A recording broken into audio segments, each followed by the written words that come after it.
आज वाराणसी के बेलाल अहमद पुत्र हाजी नसीर अहमद लाट सरैया वार्ड आदमपुर जिला वाराणसी के निवासी पिछले दिनों मोहम्मद शाहिद पुत्र सगीर सपाई वाले के लड़का से कुछ साड़ियों का व्यापार किए थे, जिसको लेकर मोहम्मद शाहिद ने कई बार बेलाल साहब को पैसा देने की बात कही थी। बीते 2021 से लगातार वादा करने के बाद भी शाहिद ने बेलाल का पैसा नहीं लौटाया। मुख्यमंत्री योगी जी से उचित कार्रवाई की मांग की। योगी जी के शासनकाल में न्याय की गुहार लगा रहे हैं, बेलाल को इंसाफ मिलना चाहिए। अपना नाम बताइए। बेलाल अहमद। क्या मामला? मामला ये है कि हमारा सरैया के मोहम्मद शाहिद है, सगीर सफाई वाले के लड़का। उन्होंने हमसे साड़ी का व्यापार किया था। उसके बाद जो है कि 2-3 बार इन्होंने लेन देन किया। उसके बाद जो है तो कि इन्होंने माल लेकर उसके बाद चेक दिया हमको, और चेक उन्होंने टाइम होने पर उन्होंने स्टॉप करा दिया।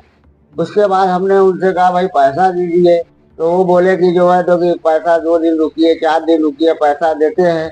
करते करते इन्होंने जो है तो कि समय बिताते गए। अब्बा बीमार हैं तो हमारी डिलीवरी हमारे यहाँ होने वाली है, यही सब लेके वो चले।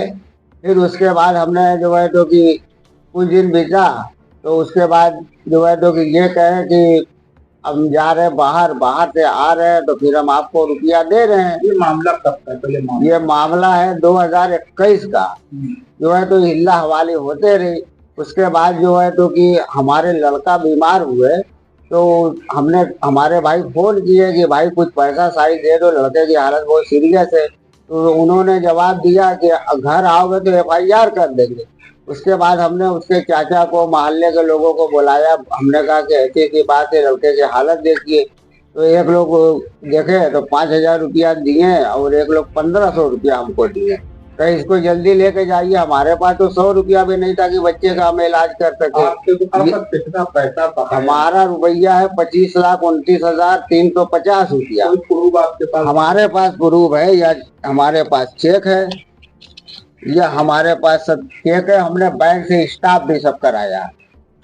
इस स्लिप भी हमारे पास है, और हमारे पास जो है तो ये बिल भी हमारे पास है, हमारे फर्म से, हाजी नसीर के नाम से।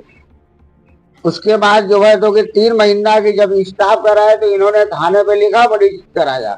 उसके बाद लिखा पढ़ी कराने के बाद जब डेट आया तो इन्होंने कहा कि ये तो फर्जी हम लिखवाए थे। उसके बाद भाई हम आगे गए, वहीं से कोई कार्रवाई नहीं हुई। उसके बाद जो है तो कि कुछ दिन के बाद थाना एसओ ने बुलाए, मथुरा राय थे, तो उन्होंने हमारे भाई को फोन किया कि आइए, आपका पैसा जो है तो कि इसी जगह लेन देन हो जाएगा, चेक बिल लेकर आइए। उसके बाद हमारे भाई जा रहे थे, तो बार बार उधर से फोन आ रहा था। तो उन्होंने रास्ते में उसकी डेट हो गई, हार्ट अटैक हो गया उसका, उसकी डेट हो गई। उसके बाद हमने प्रशासन को फोन किया था, चौकी इंचार्ज को, कि भाई ऐसी ऐसी बात है, आप लोग आइए। तो बात की है, लेकिन कोई भी आए नहीं। ये 10 तारीख 11 बजे लगभग डेट हुई थी। उसके बाद उस समय अभी हमने फोन किया 4 बजे, फिर चौकी इंचार्ज को फोन किया, लेकिन वादा किए, कोई आए नहीं। उसके बाद हमारी कोई कार्रवाई नहीं हुई। उसके बाद जो है तो कि हमको धमकी भी मिलने लगी कि दोबारा फोन करते तो उड़वा देते, ये है वो, दुनिया के बात करने लगे। तो कहने का मतलब ये है कि ये लोग कह रहे हैं कि पार्टी लेके भाग गई और 1 करोड़ की बिल्डिंग ये लोग बनवाए। तो इन लोग के पास रुपया कहाँ से आया? इन लोग का एक वीडियो वायरल हो रहा है जिसमें लोग आरोप लगा रहे हैं कि हमारा पैसा पार्टी लेकर भाग गई। तो भाई इसकी जांच किया जाए कि ये लोग प्रॉपर्टी, ये लोग बिल्डिंग कहाँ से बनवाए, लोग के पास करोड़ 1.5 करोड़ रुपया कहाँ से आया? हमारी निवेदन है कि माननीय मुख्यमंत्री जी से, और जो है तो कि यहाँ के मजिस्ट्रेट साहब से, कि इसकी तत्काल में जांच किया जाए। और आयकर विभाग से भी हमारा निवेदन है कि इनके यहाँ छापामारी किया जाए। हमारे पास सारा सबूत है, हम यहाँ से नहीं होगा। या विकास प्राधिकरण को भी हमने नोटिस यहाँ से लेकर माननीय मुख्यमंत्री जी तक दिया है। क्यों मारेगा? क्या मकान में कोई गड़बड़ी है? तो मकान जो है जो कि 2-2 बिल्डिंग ये लोग बनवाए, इन लोग के पास रुपया कहाँ से आया? इसकी जांच किया जाए कृपया, जो है तो कि। लेकिन ये लोग जांच में गए तो बोले कि जो है तो कि उनका मकान तो गलत बनवाए हैं, लेकिन अभी थोड़ा सा समय मांग रहे हैं। किस वजह से मांग रहे हैं 2 महीना हो गया हमको यहाँ से मुख्यमंत्री जी तक दिए हुए कागज नोटिस, लेकिन अभी तक से कोई कार्रवाई इनके बिल्डिंग पर नहीं हुई है। हमारे पास सारा जो है तो कागज है यहाँ से मुख्यमंत्री जी तक, और सारी रिसीविंग हमारे पास है। तो आपने प्रशासन से गुहार लगाई? हमने बहुत गुहार लगाया, जबकि गिरफ्तारी वारंट कोर्ट से आदेश हुआ। यहाँ पुलिस चौकी या जयपुरा थाने के कोई भी अधिकारी जो है उसको गिरफ्तार नहीं किए। जो है तो कि हमारे सामने साहिद से बात किए, चौकी इंचार्ज बोले कहाँ हो, कहे कि दिल्ली है। तो उसके बाद जो है तो कि फोन रखे, उनको मालूम है कि ये लोग दिल्ली में, लेकिन हमने सीओ साहब से भी बात किया, वो बोले कि दिल्ली में हो या कहीं हो, उनको गिरफ्तारी आप करिए, आप यहाँ से परमिशन लेकर जाइए। लेकिन जो ये सरैया चौकी इंचार्ज ने उस पर कोई एक्शन नहीं लिया। आप कोर्ट में भी गए, न्यायालय ने आदेश दिया घर की कुर्की करवाने का, तो क्या हुआ? उसके बाद जो है तो कि ये लोग जो है तो कि उसके चाचा लोग कहे कि ये मकान उसका नहीं है, ये मकान जो है तो कि हम लोग का है। तो मजिस्ट्रेट साहब ने आदेश किया कि हमको तत्काल इसके जो है जांच करके इस मकान की हमको रिपोर्ट दिया जाए।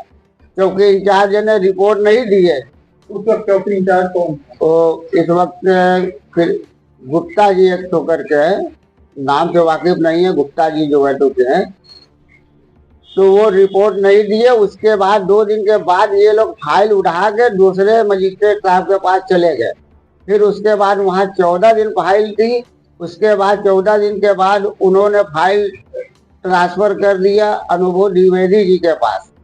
वहाँ 1.5 महीना चला। उसके बाद धीरे धीरे जमानत उन लोगों की हो गई, जबकि उन्होंने मजिस्ट्रेट साहब से 2 बार 1 हफ्ता का समय लिया कि हम सुनले करना चाह रहे हैं, लेकिन सुनले भी नहीं किए, ना इस पे मजिस्ट्रेट साहब कोई बात किए। वो लोग आरोप ये भी लगा रहे कि हमारा पैसा तो पार्टी लेकर भाग गई और हमारे पीछे जिसका मैंने माल लिया तो वो मेरे पीछे पड़े हैं। भाई तो कहाँ पे दे? तो इनकी जांच होना चाहिए। 14 दिन के बाद उन्होंने फाइल ट्रांसफर कर दिया अनुभव द्विवेदी जी के पास।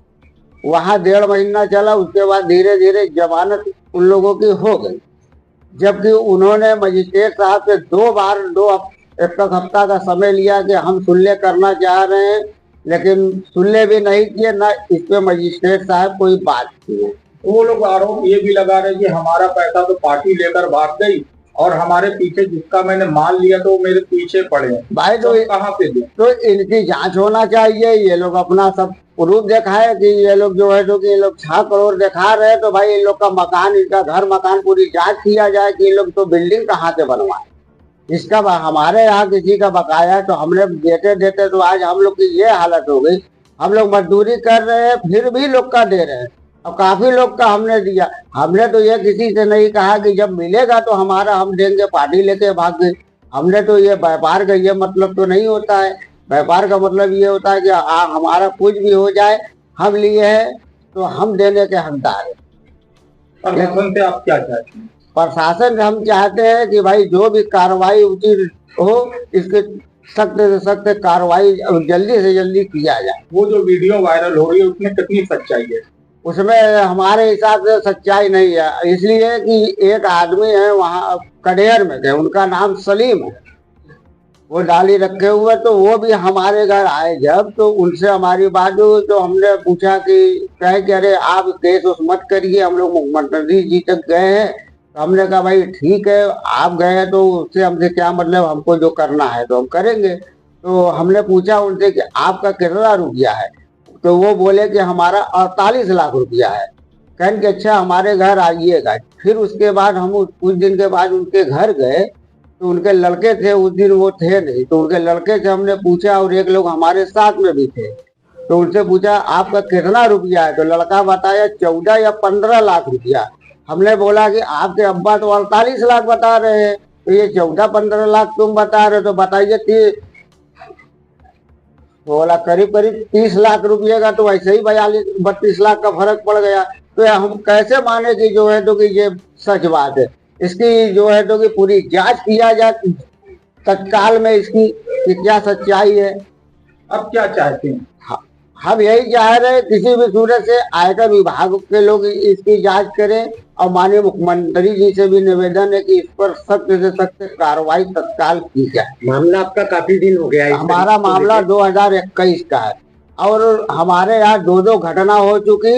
ये पूरे बनारस के लोगों को भी करीब करीब मालूम है हमारे घटना का, इसलिए कि उस समय भी काफी चर्चा हमारा हुआ है। अब हमारी माली हालात बहुत ज्यादा नाजुक है कि हम लोग बेला के लिए सोच रहे हैं कि जिसका भाई का डेथ हो या 3 बच्चे हैं उनका भविष्य खराब हो रहा है। हमारा तो रकम भी गई, उसके बाद हमारा पूरा परिवार बिखर गया। अब इससे ज्यादा हम क्या चाहेंगे? क्या लगता है कि काफी मामला पुराना हो चुका है, कहाँ से आके इतनी समस्या आ रही है इसको लेकर? अब इसके तो भाई आगे प्रशासन में जाने के क्यों जो है हम लोग कार्रवाई नहीं कर रहे, इसमें क्या वजह है ये तो सभी लोग जान रहे हैं कि भाई हम भी अगर से हमारे पास होता और वो ये बात कह रहा है कि तुम्हारी जितनी ताकत है तुम लोग लगा लो, रुपया हम लोग नहीं देंगे। उसके भाई शकील नाम है जो कि उनकी चौक में गद्दी है, उनका फर्म है मंजूर क्रिएशन के नाम से। इनकी गद्दी चौक में मजार के पहले लस्सी वाले उसी के बगल में, और इन्होंने पूरा खेलवाया है, उसका सपोर्ट कर रहे हैं। अब कहेंगे कि वो हमसे मतलब नहीं है, पूरा सपोर्ट यही शकील ने कर रहा है मंजूर क्रिएशन में। इसका जाए भाई प्रशासन से हमारा निवेदन है माननीय मुख्यमंत्री जी से भी कि इनके यहाँ छापामारी किया जाए कि अगर रकम डूबी तो रकम आई कहाँ से, वो भी लॉकडाउन में जो है तो कि ये लोग बिल्डिंग बनवाए और उसके बाद ये लोग शकील और जाफर ये लोग भी 4 लोग के बीच में, मोहल्ले के जिम्मेदार के बीच में ये लोग ये बात कहे कि जितनी ताकत है तुम्हारे पास लगा लो, रुपया हम लोग नहीं देंगे। रुपया लेना होगा तो हाजी सगीर के कब्र में से जाके लेना, अपने पिता के कब्र में से बोले। इतनी बड़ी बात ये लोग रकम भी घोट के बैठे हैं, उसके बाद ये जवाब भी हमको दे रहे हैं। तो ऐसे में अगला कदम आपका क्या रहेगा? अगला कदम रहेगा कि भाई कार्रवाई नहीं होगी तो माननीय मुख्यमंत्री जी के पास जाएंगे, आयकर विभाग के पास जाएंगे कि भाई इनकी जांच किया जाए।